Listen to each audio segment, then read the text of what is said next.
Шановні українці, сьогодні весь день в Лозовій, на Харківщині, після ударів російських шахедів, працювали наші рятувальники, наші ремонтники. Більш ніж 2 десятка шахедів цілеспрямовано по цивільній інфраструктурі. Це специфічна тактика терору, російського терору. Вони спрямовують кілька десятків шахедів на одне місто, на одну нашу громаду. В Лозовій 2 людини загинули. Мої співчуття рідним та близьким. Ще 13 людей постраждали, серед них 2 дитини. Усім надається необхідна допомога. Була також пошкоджена залізнична інфраструктура. Українські залізничники, справжні герої, вже відновили рух через Лозову. Важливо, що завжди наші люди відновлюють основу для життя. Це знають в світі і дуже добре слова говорять про українців і допомагають нашій державі завдяки тому, що стільки всього українці наші роблять для захисту життя. Сьогодні говорив з президентом Трампом. Найголовніше про закінчення війни. Він дуже добре поінформований.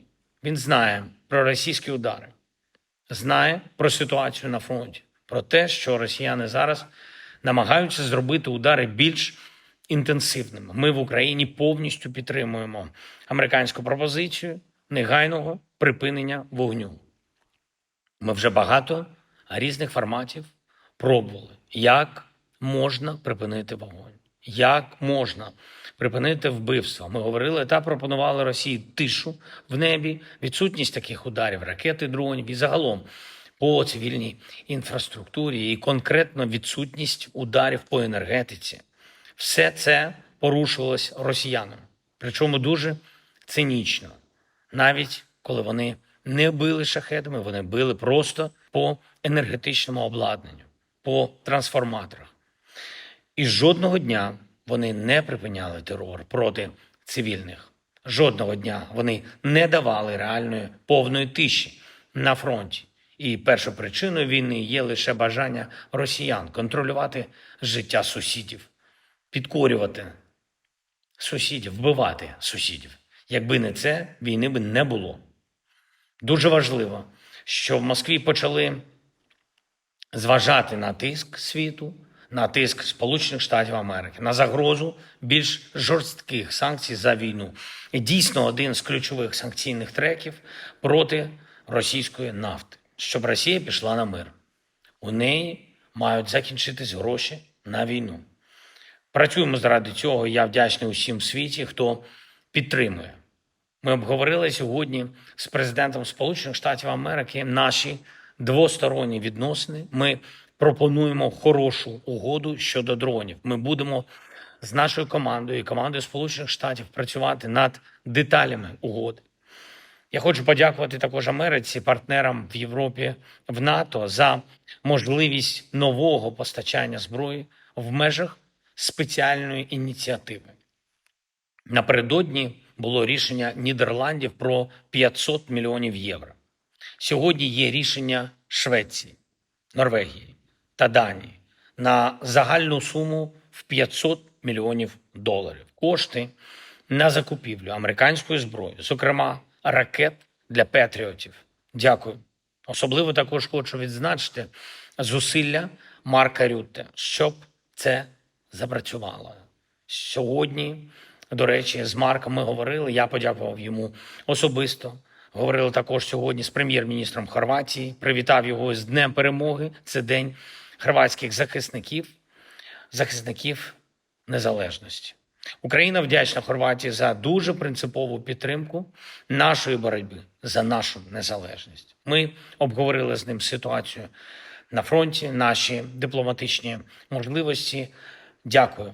Дякую, Хорватія, за приєднання до цього інструменту Safe Security Action for Europe. Це така спеціальна програма в Євросоюзі, яка акумулює кошти на зброю. Зокрема, наша держава отримає оборонну підтримку в рамках цієї програми.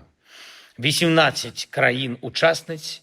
Ми говоримо з усіма. Україна теж повноправно готова брати участь в програмі, тим більше, що наша зброя є однією з найбільш ефективних. Говорив сьогодні також з прем'єр-міністром Греції. Подякував за підтримку. Ми обговорили, що можна зробити разом для захисту життів, для зміцнення дипломатії. Я вдячний Греції та пану прем'єр-міністру за готовність брати участь у відбудові в Одесі та у розбудові наших транспортних коридорів не тільки в Україні, а загалом в нашій частині Європи. І ще кілька важливих речей. Провів ставку саме про те все, що мені вчора говорили наші військові на Харківщині. Дуже конкретна розмова була з ними. Всі питання сьогодні я поставив військовому командуванню, Генеральному штабу, міністру оборони України.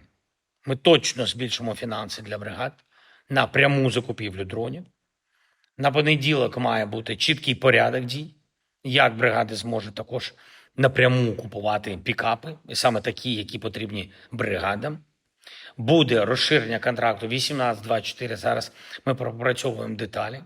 Також, до речі, реалізувати те, про що ми говорили з нашими воїнами, питання підготовки, питання комунікації всередині армії між вищим командуванням і бригадами. Ми домовились, що буде також регулярна комунікація, в тому числі з батальйонами. Спробуємо зробити це так, щоб дійсно знати, які є потреби. Павло Паліса займається цим разом з Генштабом та командувачами. Ще одна принципова річ, про яку ми говорили, це нагороди. На жаль, дуже часто так буває, що нагороди чекають місяцями. Вже указ я підписав, вже формальності ми пройшли, а вручення немає. Надто багато бюрократії і на всіх, абсолютно на всіх етапах від подання до вручення. Ми будемо скорочувати цей шлях. І хочу також зараз відзначити глобальну нашу коаліцію за повернення українських дітей, які були викрадені Росією, та роботу нашої української ініціативи Bring Kids Back UA. Сьогодні є заява країн коаліції, а це 38 країн. Рада Європи, Європейський Союз, абсолютно чітка підтримка, абсолютно принципова вимога миру та відновлення справедливості. Всі українські діти, також всі українські наші полонені, військові та цивільні мають бути повернуті додому в Україну. І все інше, що треба для миру, починаючи з припинення вбивств. Треба це робити. Саме Росії треба це робити. Росія повинна припинити цю війну, яку сама вона почала, яку вона затягує. Україна обов'язково захистить свою незалежність. Слава Україні!